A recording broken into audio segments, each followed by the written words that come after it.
Hello and welcome back inside the Parc Fermé F1 podcast number 860. This is Todd. No, Todd, not now. AKA Negative Camper. You know what we do on race weekends. Of course you do. We watch one, then we talk about it. Then we watch one, then we talk about it. Come on, That's Todd. exactly what we do. What do you expect? It's a race review podcast, of course. Before doing that, I have to go actually get a professional race car driver and the sporting manager of the Aston Martin Heart of Racing Aston Martin Racing Team at IMSA. You know who it Rick is. from out of the wasteland. He's bad, he's beautiful, he's crazy. It's... Hello, everybody. This is Paul Charles, the International. The International. Paul, how you doing? Hello. You look like a bored man with no more racing. I'm definitely not bored. We have racing. We have racing. The Heart of Racing teams racing World Endurance next weekend. So. Oh yeah. Is it Bahrain? Bahrain? Yeah, Bahrain. So I'm not going. I'm not going to that one. But too busy. We got two other driving stuff going on. We got to do our December test for IMSA actually. So we're just getting ready with new cars and all that stuff. So it doesn't stop. You've got the new GT Aston Martin. Yes, sir. How's Yes, it look? On its way. Looks good. On its way. Looks good. Yeah. Improvement. Lots of downforce bits on it. Yeah. Yeah. Lots of bits and bobs on it. Yeah. And then the new tire from Michelin seems to be a really good one. So it That's should good. be an interesting season, I think. Should be. Once you Should get be head around interesting. the tire. Well, I'm glad you brought up tire, Paul, because I know you happened to watch the Mexico City Grand Prix, the Mexican Grand Prix, the Mexico Grand Prix, hashtag to death. And I couldn't keep up with what the actual official had. I think it was Mexican Grand Prix or GP. But anyway, that's just the Stygian hell that I live in, folks. Yeah. You know, what do you want? So let's do a little formation lap on the Mexican Grand Prix before we dive in and dissect the teams and drivers. Sounds great. One of the things is now I know, there's fans and there's detractors from Jenson Button, but I happen to like me some JB. And I think he's always very insightful when they have him on the commentary team from Sky. I think they'll make him permanent because I think he's got a hell of a lot of relevant input as a driver. And tends to be right, and you can always tell that. I think he's the chemistry or lack thereof chemistry between JB and Danica is tangible. You could probably cut that with a butter knife. Although I'll say Danica, actually, the pit walk was actually good. The grid walk was actually, I was like, who is this person? Because usually I feel like she's just not asking good questions and looks awkward. Right. But her and what's her name, the Irish Bernie. lady? Yeah, they actually did a really good job. Yeah, well, Bernie's world class. I think Bernie Yeah. knows what's going on. She was even pointing out the louvers on the side. There's more louvers on the right than the left, or vice versa, and that's why they tell them to pull out right, pull out left to get air, and which side they need it, and everything. And it was, very insightful stuff. It right? was, it was good. Bernie's great. And there's some people like, her accent, I can't understand it. It's like, she's Irish. I can understand everything she's saying. What's so hard to understand? Yeah, if she was Come on. Scottish, that would have been impossible. Yeah, it's a big crap. yeah, that's right.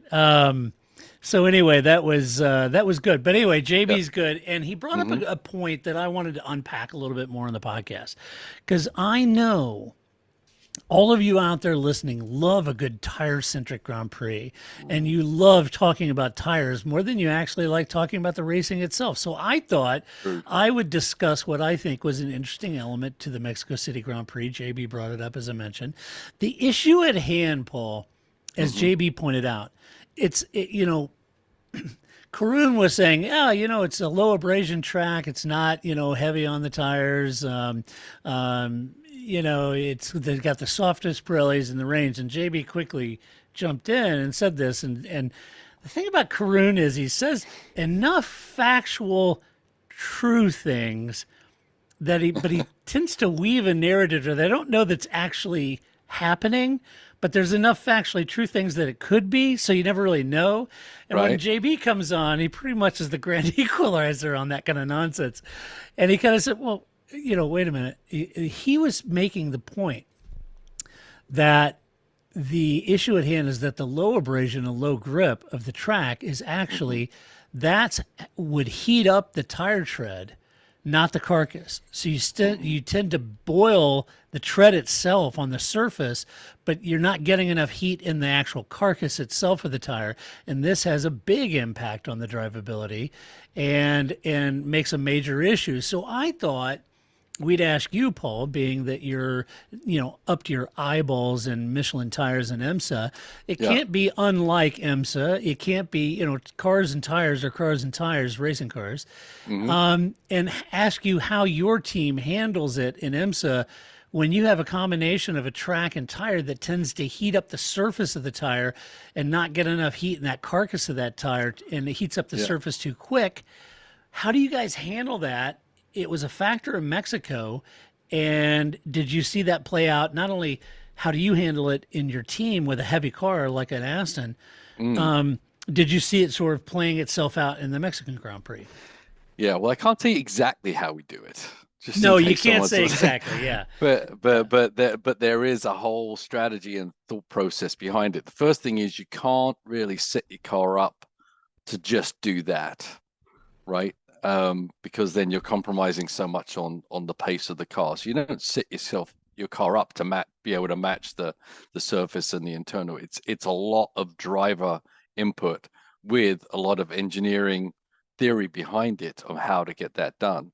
And over the years, actually, I know you call our Aston a heavy car, but it's actually the lightest car on the.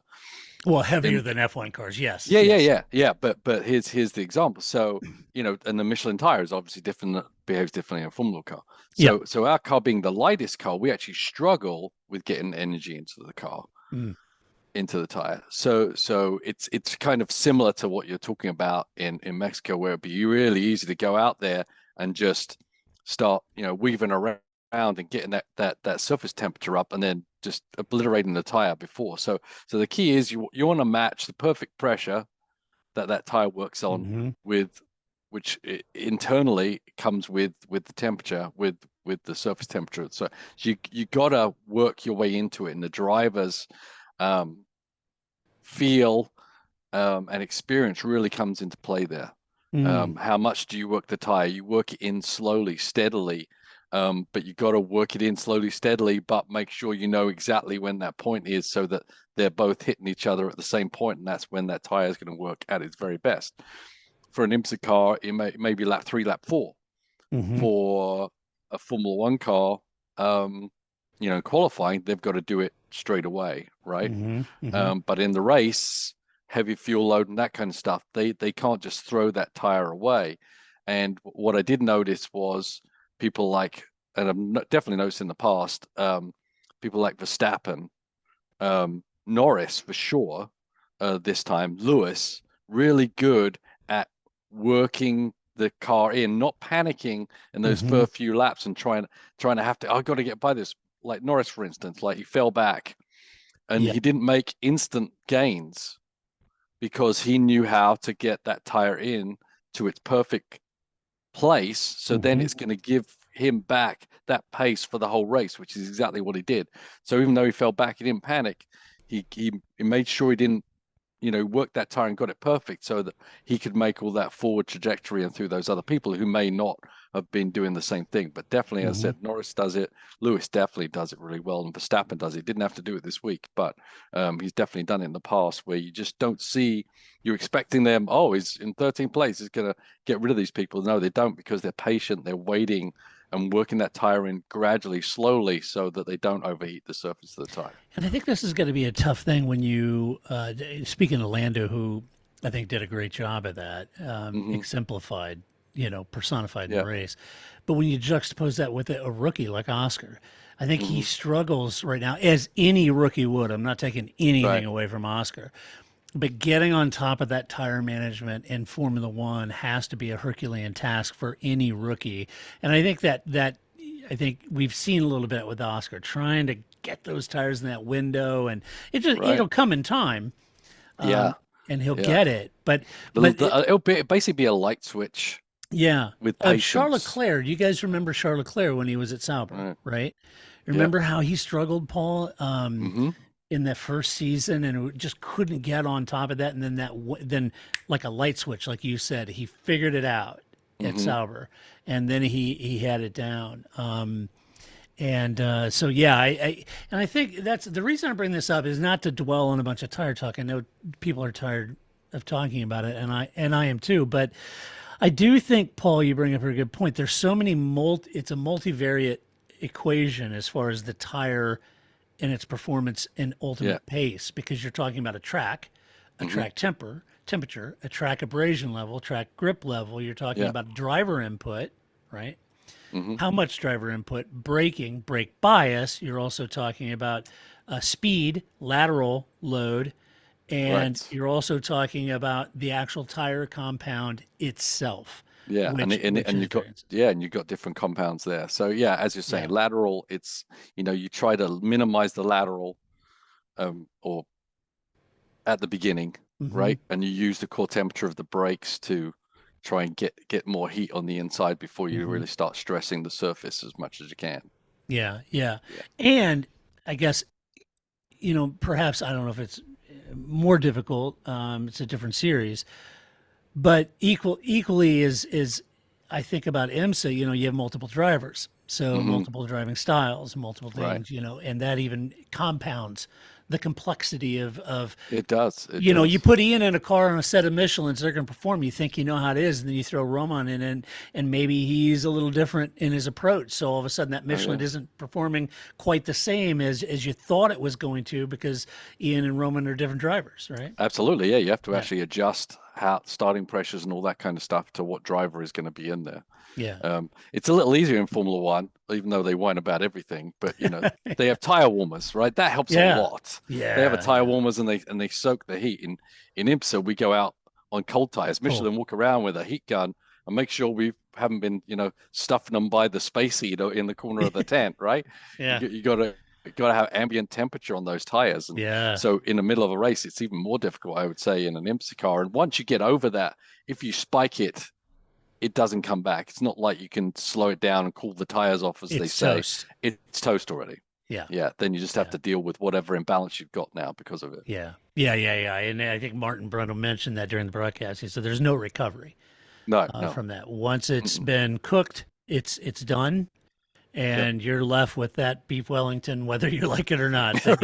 You got to eat it, right? You got to eat it. Yeah. So anyway, I don't want to dwell on tires. Let's jump into the race. But I did want to bring it up because I think it's an interesting point about motorsport in general. And in particular this weekend, right, and what we saw. So if you're new-ish to racing, it just hopefully this helps you understand the complexity of getting on top of a tire like that in those conditions. And it transcends not just F1; it's all the series and even MotoGP. It is interesting though and I hope maybe you can see. I can absolutely see it when they're racing in Mexico. They're really gliding on the surface, and the cars, none of the cars are digging in there for grip through the whole time, especially those first two sessions of the weekend. It's like, what are you even doing out there? But it's so weird to watch a Formula One car be on the surface rather than pushing through. But that's what they do. Yeah, very interesting in how they approach. So, next race in Brazil probably be different, but keep an eye on that, and hopefully that helps kind of understand when a broadcast or even we say on a podcast that it's a lift and coast or tire management. It's what we're talking about, and it sounds mundane and tedious, but it's really complicated. It's very complicated. Really complicated. So I don't ever marginalize it. Just because I don't like tire talk, I don't want to marginalize the Herculean effort it takes to do it. I come across as being dismissive sometimes about my dislike of tire talk, but that's not to take anything away from the drivers. All right, let's jump into the race and talk about the race, the Mexican Grand Prix. Let's start off at the very top at Red Bull. Sergio Perez, the DNF. Max Verstappen took the victory. We'll talk about Max in a moment. Let's talk about the elephant in the room here first. Let's talk about Checo. Under immense pressure over his performance, his performance in aggregate in this 2023 season and his potential ride for next year. You couple that with the immense pressure of the home crowd, all there to cheer for him. When he was out of the race, a bunch of the crowd left. I mean, that's how many butts were in seats just to see Checo, right? So you can see why he might have thought his incredibly good start would give him a chance to lunge down the outside to pass both Leclerc and Verstappen. But I think the assumption there that he had to make is that Leclerc would break, and he would break hard to get out of the sandwich and give Sergio the line or the room to nip around the outside and take the lead. Super excited, I'm sure. What do you do? Big assumption. It is a huge assumption, especially with Charles Leclerc, because I think Sergio has raced enough with Charles. He probably knows Charles not going to break. He's got nothing to lose. He's sandwiched, but he's every bit as much feels like he's there, and he was legitimately. Yeah, Leclerc braked as late as Sergio did, and there was nowhere for Charles to go at that point. For me, there's two sides. With deference to Checo, if you got an amazing start and you were there and you thought, holy cow, in the home crowd and all that stuff, you'd be tempted to keep your foot in it, brake late, and go around and see if you couldn't take that lead. And there's a part of me that understands that. And that's kind of what Christian Horner said. You can't blame the guy for going for it, his home race. On the other side of that, there's a part of me that thinks it's a silly mistake for a veteran like Checo, because it's the first lap. Had he braked, slotted behind Carlos Sainz or Lewis, he may have been a major factor for a podium finish later on. Charles wasn't Sergio's target. Max ultimately is his target, but Max played the patient game. And had he played that patient long game, I feel like it would have been a much better deal. It's easy for me to say, of course, what do you do when you have that amazing start? And you give it, well, there's a gap, and you got to go for the gap, and what you don't.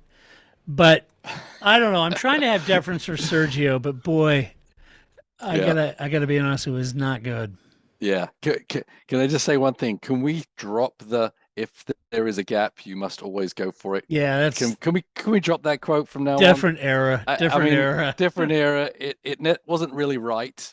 I get it. It's Senna, and Jackie Stewart called his butt out on that too. Yeah. But it didn't always work out for Senna either, right? Yeah, so, right. And it has to be a viable gap. If you don't go for a viable gap, yes, absolutely, but you don't go for every gap. It did look, as you kind of alluded to, it did look like a rookie move. It looked like a Formula 3 race start where you're like, kids, they'll figure it out. But Checo, come on, man. I mean, he's made a lot of mistakes recently. It's not in reliability issues. It's really him getting around the car, and that's one thing. If he's having trouble, getting head around, but he's also just making mistakes. It's been horrible to see. I mean, I like the guy, but I don't see a fix for it. I think mentally he's detached there, but there was no way that was going to work. I mean, he didn't have to turn into that. I think he could have made it around the corner. Yeah, for sure. But he had to defer the place. I mean, as I've said before, sometimes drivers get in a point where, turn 3 is my strong corner. So then they keep working on turn 3 because I'm really good there. I've got this opportunity. And that's when they make the mistake. Well, he got a great start. Absolutely.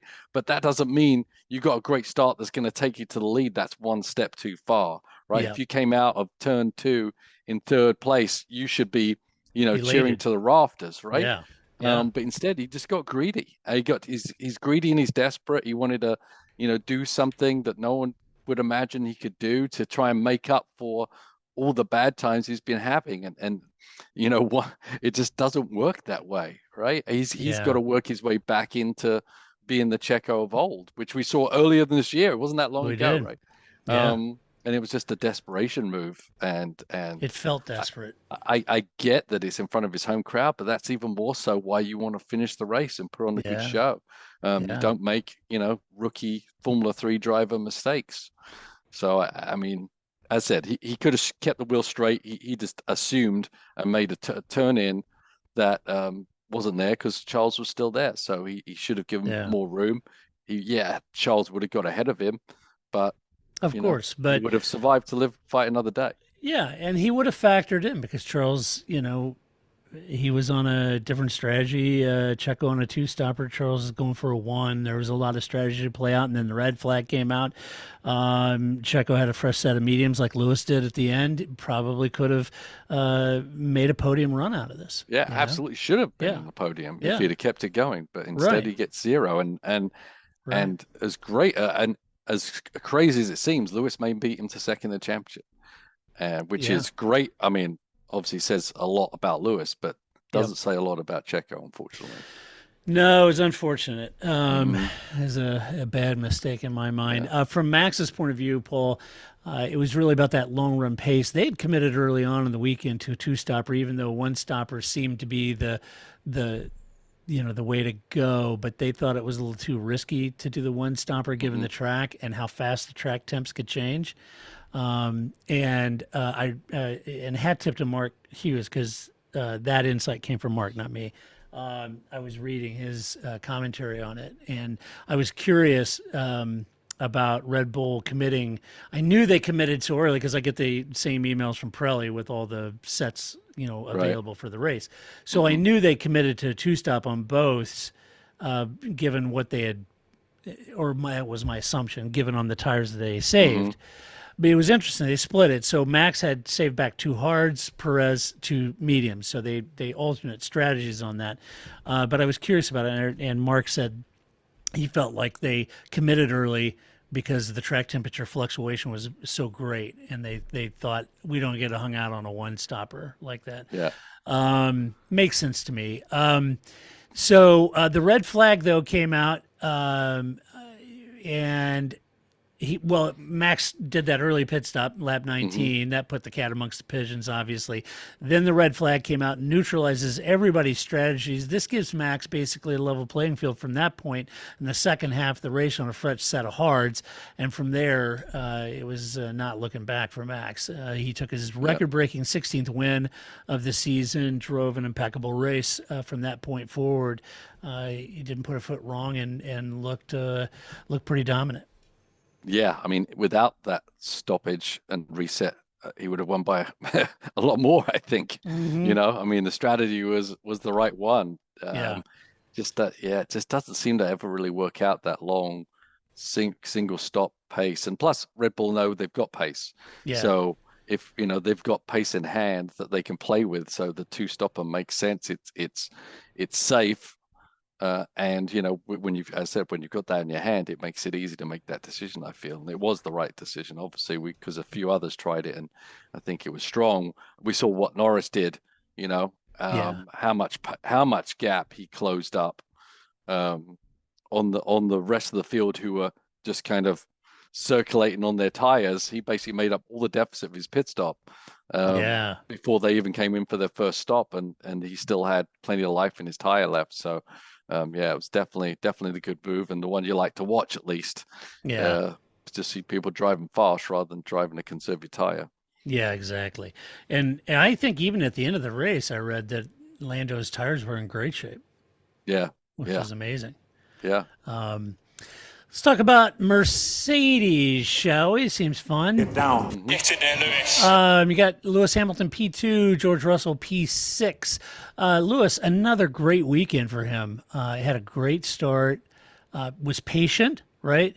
Didn't rush it, didn't try to overcook it like Sergio did. He was patient. He waited for that undercut of Carlos Sainz to work, and it did.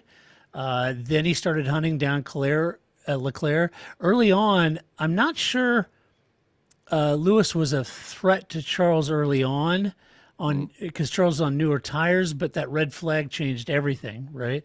And the team opted to put him on fresh mediums, and this meant that Lewis had quick work to do at the restart. So because Charles out there on hard compounds, Lewis is on mediums, he's got to get around Charles quickly in order to make that work, right? And so he had to get by, had to do it early, and he did. But the time that Leclerc was on hards, he was quicker than that. And I think the concern was that on the mediums, eventually those hards would come back, right? Those Right. mediums would wear out quicker. The hards would come back. So Lewis had to get by Charles as quick as possible and pull out So as to much take care gap. of him. Yeah, yeah. So I mean, get in front of him so you're not in the air wash, and so you can take care of your tire much better when you're yeah, leading when you're following. But as said, the preparation of the tire, both by Lewis and by Lando, really helped him out there, and the and yeah, the and the pace of the tire through the second half of that tire stint was still very impressive. And yeah, it there was. was not, even if the hard did come back, that they kept their tires so well managed that the pace was in there through the end. They weren't struggling for anything at the end. So I think Lewis did Yeah. an amazing job on that. And I think ultimately, if you think about Charles, even though those tires have come back, given the heat issues, the brake heat, everything Hmm. else, I think by those time those tires came back, Charles is managing so much heat related issues that, it wasn't really on that he was going to mount an attack.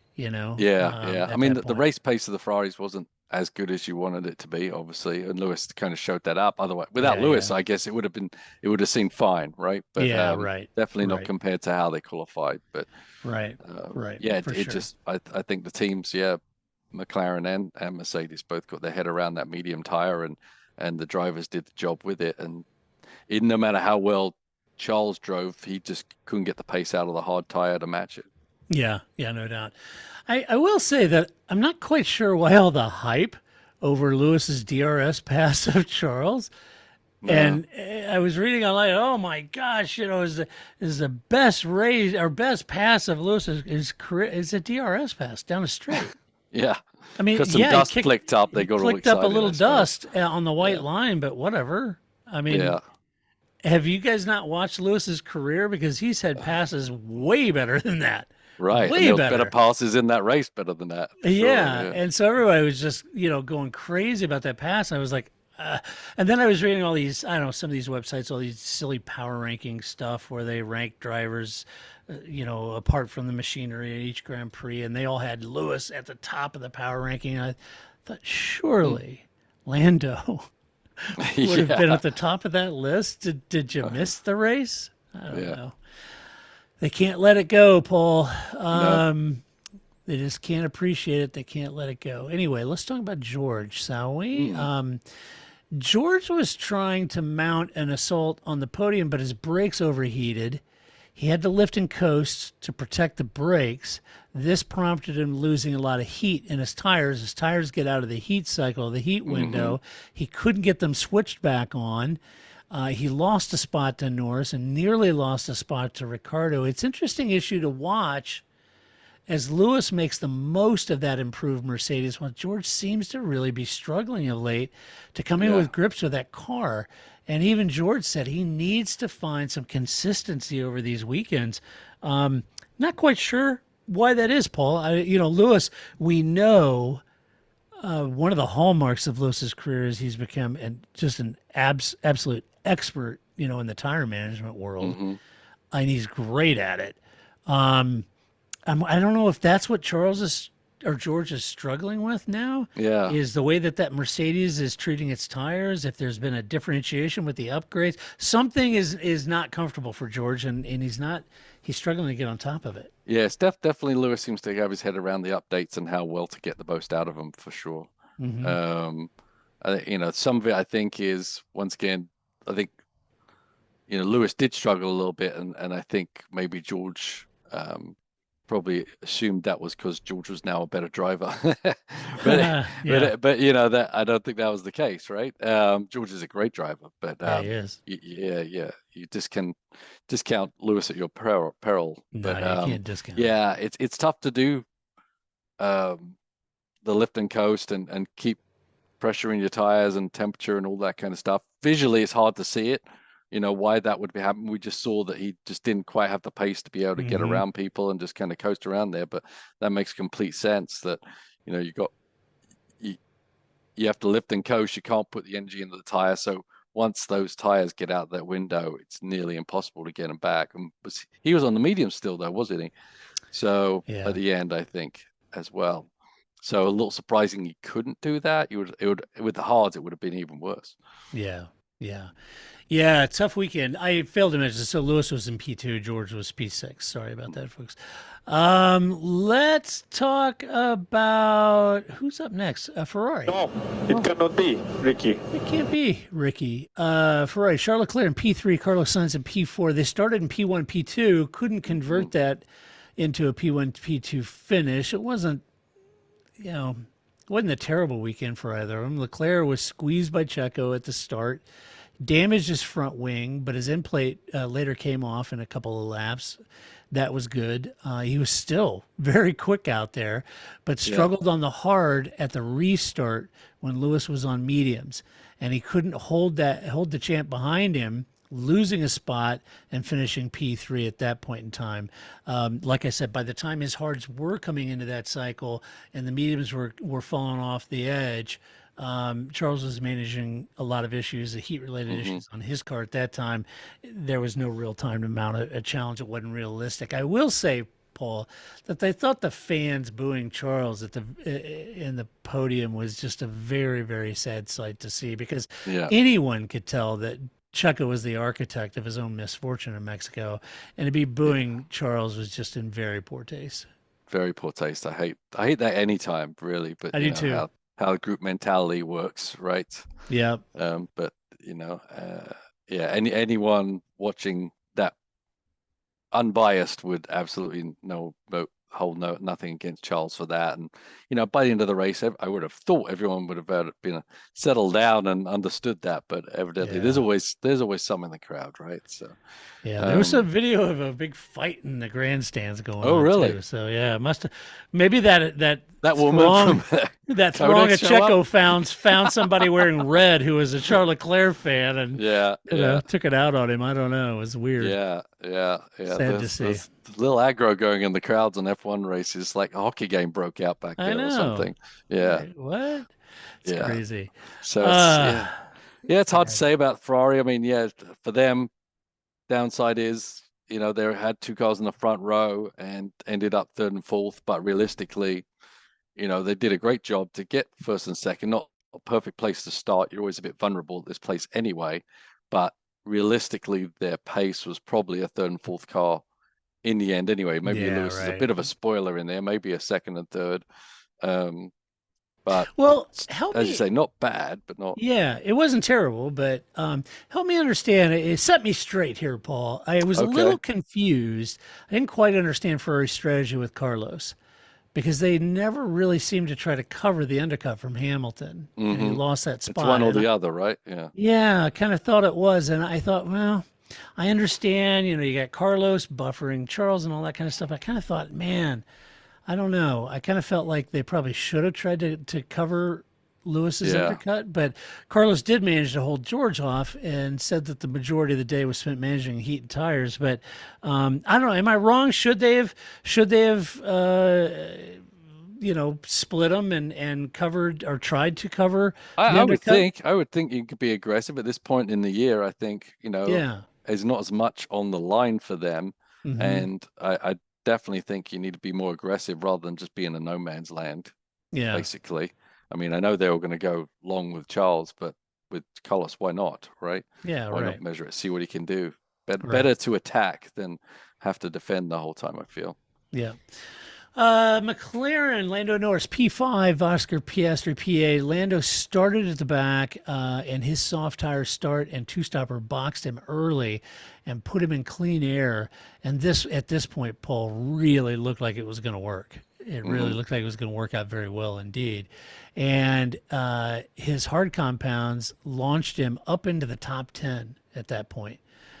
So he, all of those gains, it looked really good. And I thought, man, this is, it was really for him and Yuki, right? Yuki was looking good on the same concept, but all those gains were neutralized when the red flag came out. This left a tremendous amount of work for Lando to do at the restart. And then, as you mentioned earlier, Paul, he didn't have a good restart. He started out on those hard compounds. No, he was on mediums. Started out, didn't have a good start, dropped back to P14, didn't panic, and then once those tires came into their heat window, then he launched a passing campaign that was absolutely terrific. I mean, he passed just about everybody, getting all the way back up to P5. It's just a fantastic run for Lando, Paul. Yeah, he's definitely kicking himself for the bad qualifying spot. Yeah, he is. But you know, I think, you know, the strategy was just sensational. It worked out great, and I think they start him in the softs just to give him an option, because obviously you got to use two separate tires. If they start in the mediums, you'd know he'd have had to go into the hards and whatever. So I think they put on the softs just to open up. They can choose whatever tire they want from that point on to move to. So it worked great. As I said, I saw the pace he was making when he put the hards on for that second stint, and I'm like, when all these pit cycles go around here, he's going to end up in a top 10 already, because everyone was trundling around, you know, managing their tires, and he was just pushing hard because he could, and that made a massive difference. I mean, he made up like 18 seconds or something on everybody, and that, as you said, leapfrogged him up there to 8th or whatever. And the restart should have been even better, but the restart was bad, very bad. And so I'm sure both times he kind of had an error that kind of set him back, but he, you know, the pace of the car and him on the medium tire and on the hard tire at that manner just made a massive difference, and showed all the people he went by up pretty badly. I wouldn't have been very happy being one of those mugs that Lando mugged, you know. So I wouldn't either. Yeah, you it's hard to pass in Formula One, and you know what, he passed 9 cars in the last segment of the race. Yeah, it was amazing. I'll tell you what, Paul, I was surprised that he made all those passes without glazing his brakes. Given all the heat issues that everybody was having with brakes and overheating brakes and overheating tires. And he made all of those passes, didn't cook his brakes, and like I mentioned earlier, his tires were in great nick at the end of the race. Yeah. Well, I mean, you got strategy. We didn't see all the passes, but the key there would be you don't pass under the braking zones, you pass on the exits, right? And you set everything up ahead of time so you don't have to use the brakes in late braking and overheat them, etc. But yeah, great strategy. I mean, and it's also to do with McLaren. You know, the engineers there, they set the car up and made the parameters right where he had a car that he could fight with, and probably more so than maybe in Piastri, knowing that he did have to do that from the very beginning of the race anyway. That was predestined, right? Right. Speaking of Oscar, his first stint looked good, but the second one seemed to really be off the pace, and he had that clash with Tsunoda that didn't help him. That wasn't his issue. He had some damage on his car from that. Oscar said he just really struggled quite a bit on the tires in the second stint. Couldn't get him to come on song, and that's what kind of leads me to believe that I think completely forgivable for any rookie. It's just it's taken him a little bit to try to get on top of these F1 tires. It's tough. Yeah, I mean, you actually need the experience you have to go through all these cycles of what do I do now? What if I do this? What if I do that? How does this work? Because, you know, the benefit comes 20 laps after how you started, right? And it's not like, oh, I'll do one lap and then I'll try that, or then I'll try something else.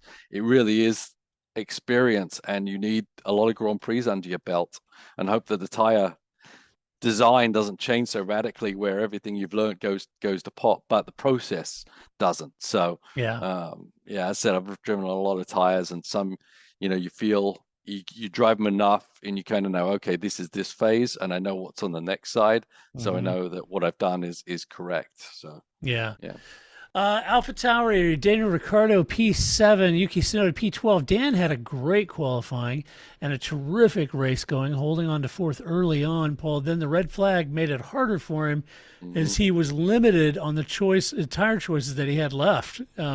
He remained on his hards, and with the Mercs on the mediums, this was always going to be tough, right? He lost a spot to Norris. But his P7, Paul, lifted the team up to 8th in the Constructors' Championship. It was a $20 million day for him. Huge for that team, and a great return from Daniel. I was wondering if the qualifying was a little bit of a fluke, because we also saw Alex Albon qualify, in practice, was running out of his shorts. I mean, he was, Right.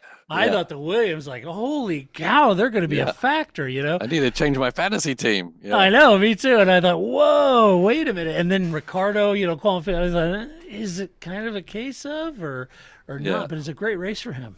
Yeah, it was a great weekend for him. Yeah. Execution. I know, Yuki had the same car and had some pace in the race, but Yuki didn't qualify it well and made a mistake in the race, and that's the difference between a Ricardo and a Yuki, right? In the same car. Even when the car has pace, you try and make the most of it. So I'm really happy that, Daniel was able to do that for him and for the team, obviously. Yeah. But yeah, great execution all weekend long, and so it's gonna, and as you said, that bringing the team up 2 positions is massive, Huge, massive for that team, because we were questioning over the past few podcasts, how does a team that's associated with the team that's absolutely dominant last in the championship? Well, now we can't say that anymore, at least for now, anyway. Yeah, right. I think you said that just last podcast. Yeah. And they're like, how can this be? Yuki fought his way forward from starting the pit lane. Looked to have a great race going with both cars in the points, but his impatience and a lunge on Oscar Piastri dropped him out of the points, and the team needs those points desperately. Yeah. So this was a really bad move on Yuki's part in my mind. And I'm just going to be blunt with you.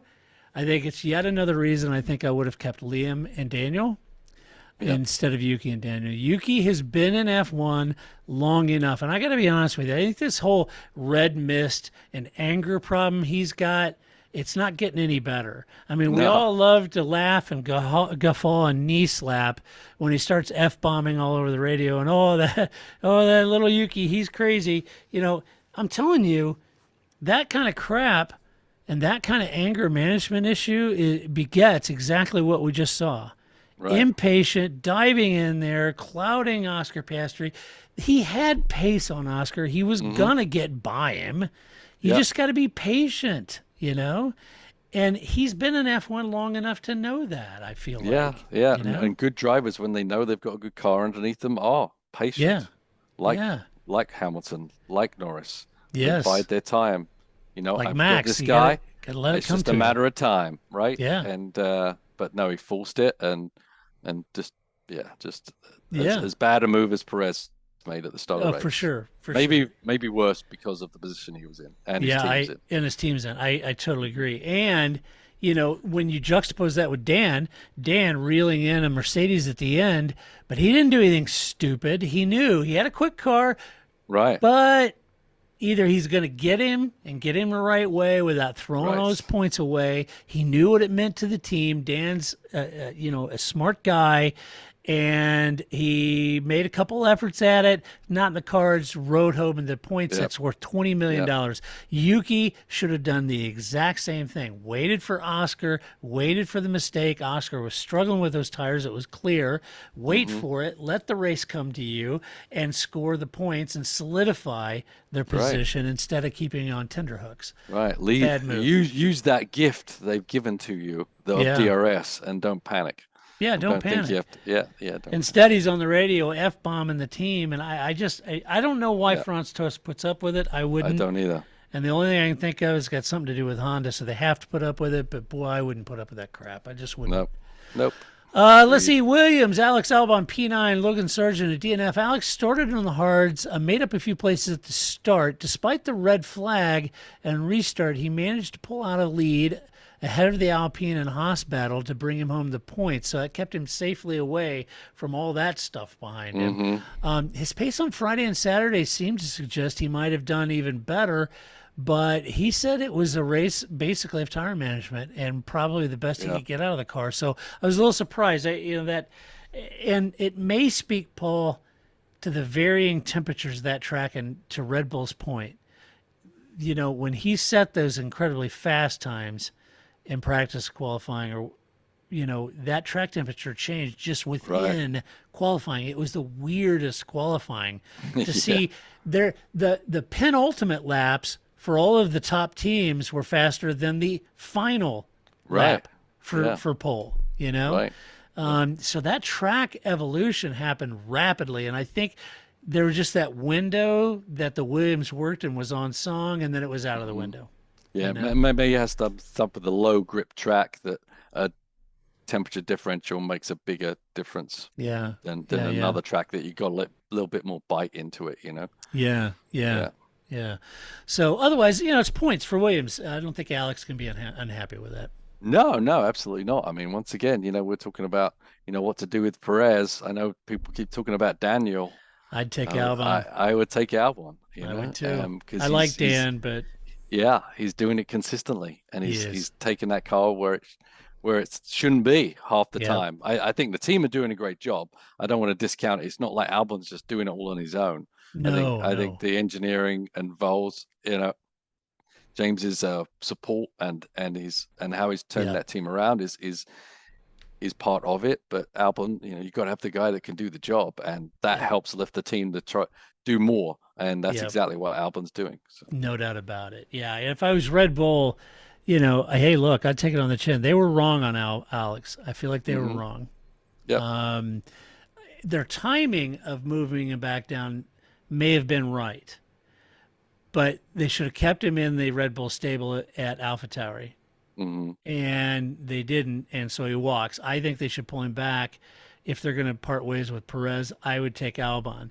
If it wasn't Albon, I'd go after George or Lando to see if you couldn't secure somebody like that. Nothing against Daniel, but I'm just saying. Logan, unfortunately, he hit a decent race.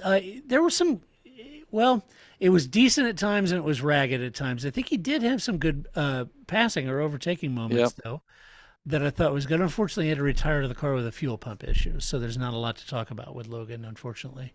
Yeah. I mean, I think past couple of races he's been better. He's better, for sure. He's maybe where he was. We're not saying that was a miraculous place, but I think at least he's out of the doldrums of where he's been. So that's still positive for him. I think positive race. I think it's a great point, Paul. Because there were some moves in Mexico that were on. Yeah, you look good. And who was it? Lance Stroll weaving on him or a Haas? Oh yeah, Lance shoved him off. It was Lance. Yeah. Otherwise, I think Logan looked good. Fuel pump, it's out of his control. But I think you're right. I think he's got to walk away from the last two Grand Prix thinking, you know what, I am out of the pits, and I'm getting there. And if James or that anybody in that team is coaching and helping him do that and everything, kudos to them, because I can see it's working. Let's talk about Alpine. Pierre Gasly, P11, Esteban Ocon, P10. Pierre had a decent start, running in the top 10 early on, but he said that the red flag basically destroyed his race. He without it, he thought he maybe P9 was in the cards without it, but he was pretty much stuck after the restart and destroyed his race. Anyway, there you go. That's not what good enough, Pierre damn said. it. Yeah. I've got that. Yes, somewhere here. Not good enough, damn it! Not good enough! Did you hear that? Yeah, I did. Did you hear that? Yes, I can hear you, Clem Fandango. There you go. Okay, got it. So Esteban Ocon started on hards, ran long. This is a little bit of the difference in the two strategies, right? Ocon started on the hards, ran long. So when the red flag came out, he was able to switch to mediums at that point and make that strategy work for a point.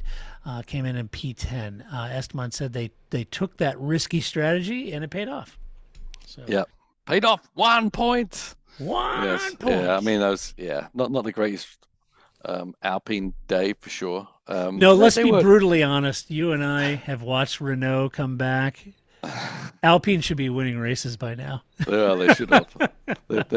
Their schedule to success has moved often. Yeah, Let's you put talk it about that moving way. the goalposts. Yeah. Oh, we didn't mean 2023. No, that's not what you said. Did we say that? No, we didn't mean that. That was someone. We fired that person that said that. Yeah, no, we it's said we make an 2025. improvement. At the next time there's an evolution of the Formula One car, that's when 2026. we're really gonna kick some butt. 2026 is the year. Yeah, Yeah. That's right.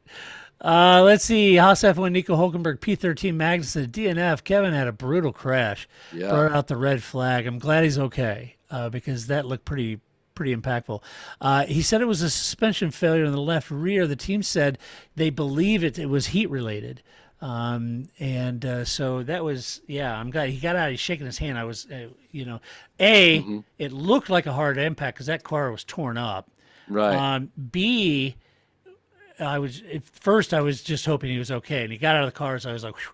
Then he started shaking his hand a little bit, and I thought, oh man, I hope he hasn't hurt his hand. But yeah, because with it being such a surprise, yeah, and such a short time from the holy track crap, to the wall, in the wall, he didn't have Yeah. enough time to let go of the steering wheel. So, which is invariably what's gonna hurt your hand. So, and I texted you. I said that's got to scare the crap out of a driver. Yeah, I mean, it's it's one thing if you make a mistake, but when a car brakes on you and makes such an abrupt change of direction, that just, I mean, it wakes you up a lot. Yeah, it's scary. As I said, more scary than if you make a mistake and you kind of but and you can kind of feel it coming, but you couldn't feel it coming, and it was instantaneous. So probably one of the scariest things any driver gets. Yeah, it was brutal. Nico had a good race going, running in the points after the restart, but he couldn't hang on to P10. He was trying. He was doing a good job. Yeah. Fell down to P13. He said doing 37 laps on those mediums was always going to be a stretch for them. Red flag hurt his strategy, hurt the race. Still, he said that he hung in there as best he could. He said, I'm sure I was annoying to many of the drivers around me, and that brought him pleasure. Good for Nico. That was great. Yeah, I think overall it was a better weekend for Haas, certainly on longevity of pace, even if it is a really long time on mediums for any car, right? But I think they're gradually eked their way out of the complete, cavern they were in with tire life.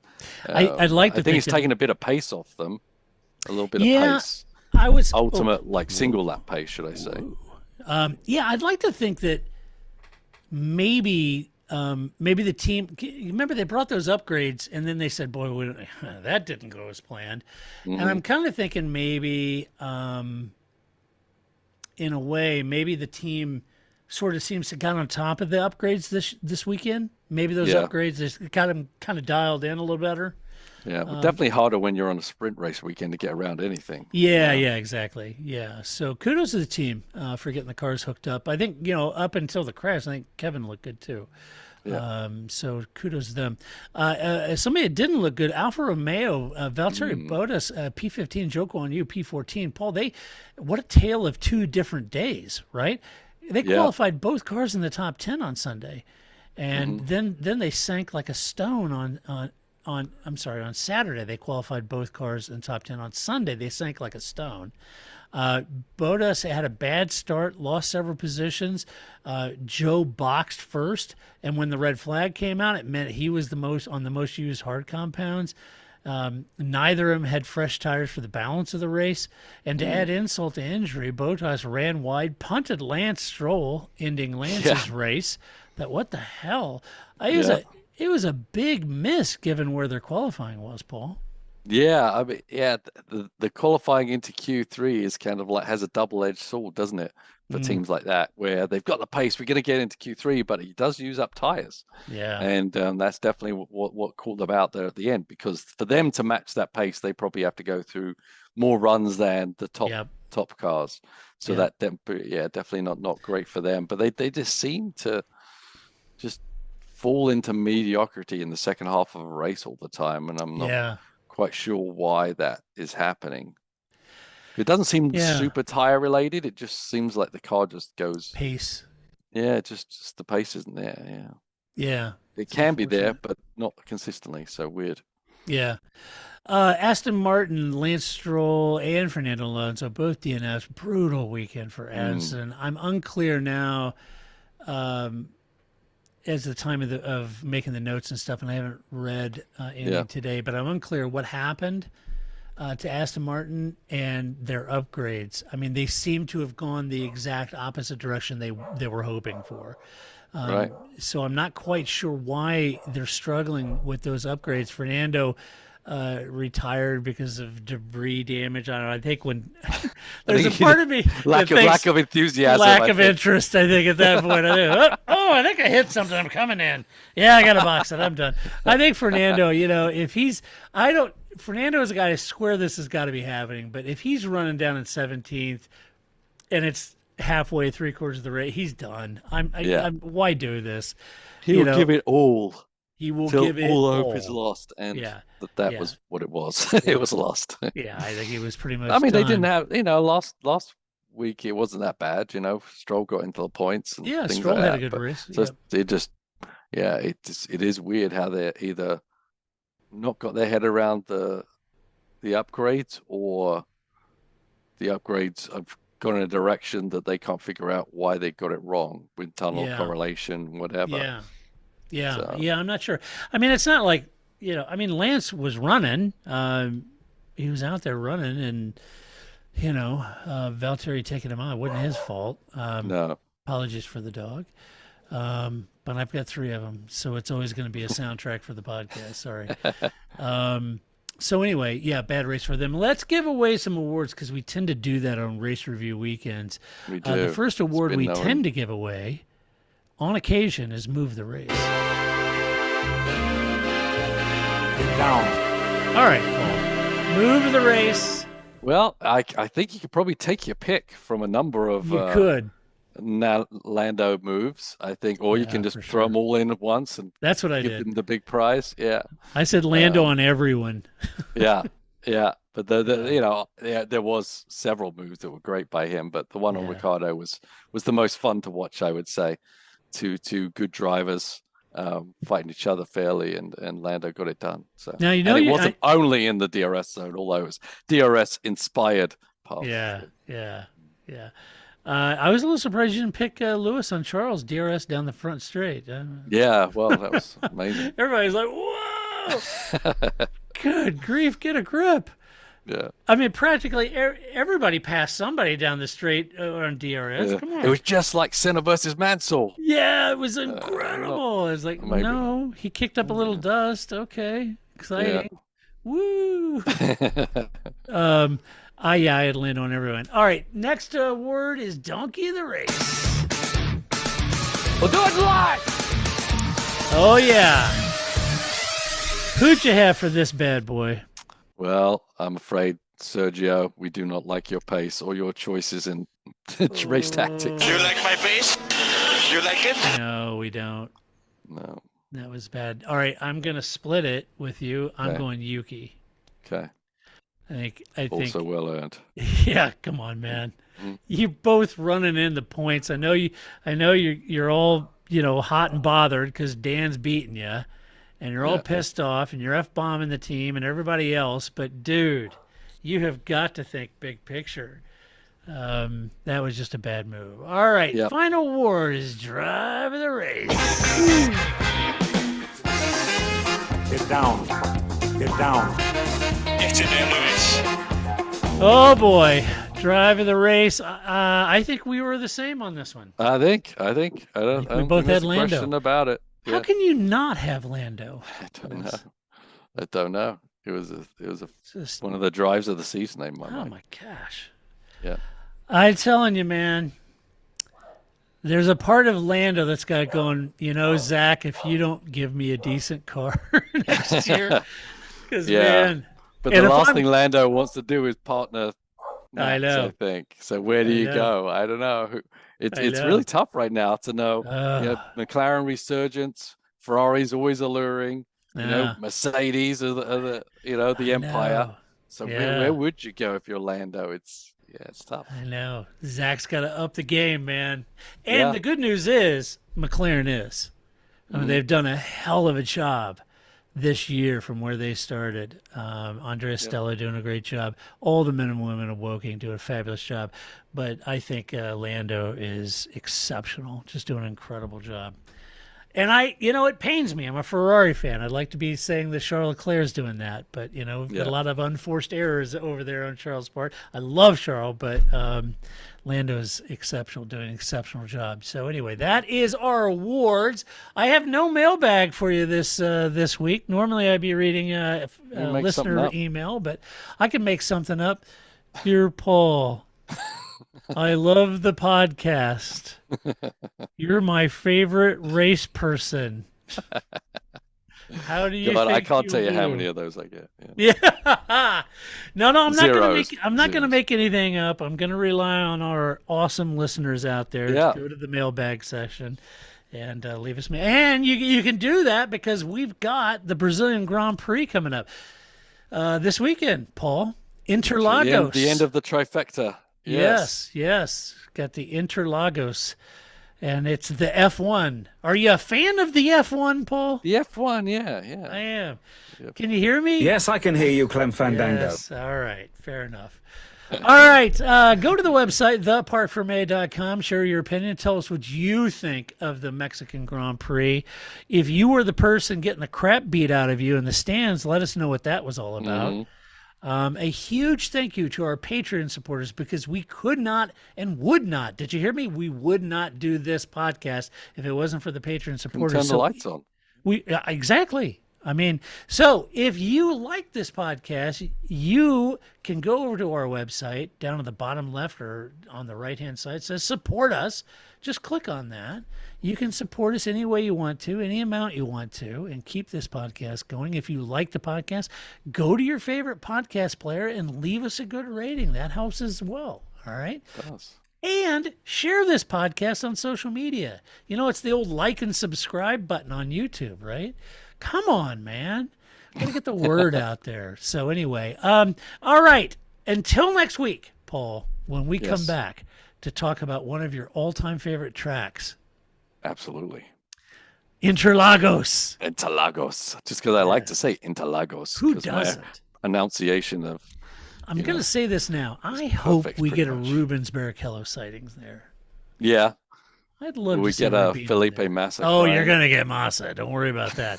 Or maybe not. I don't think they can let him in, actually. I don't think they'll let him in now. Yeah, I really there's gonna don't. be a lot of Massa sightings. I think the Massa sightings in the paddock may be over. It's over. So they got to find another Brazilian, and who better than Rubino? Who better? Right? Yeah. Yeah. Pizzonia, maybe? Yeah, Emo will probably be there, maybe. Emmo's going to be there, yeah. Emo will be there, right? Christian Fittipaldi, maybe? I don't know. Nah, yeah, I don't see him very often. Pietro will be there. Right? Pietro will be there. Just signed an IndyCar contract. I Pietro, saw that. So congratulations, Pietro. Pietro. I saw that, yeah. So, all right, until next week, we'll come back to do it all over again. This is Todd, a.k.a. Negative Camber, saying so long. That's it, man. Game over, man. It's game over.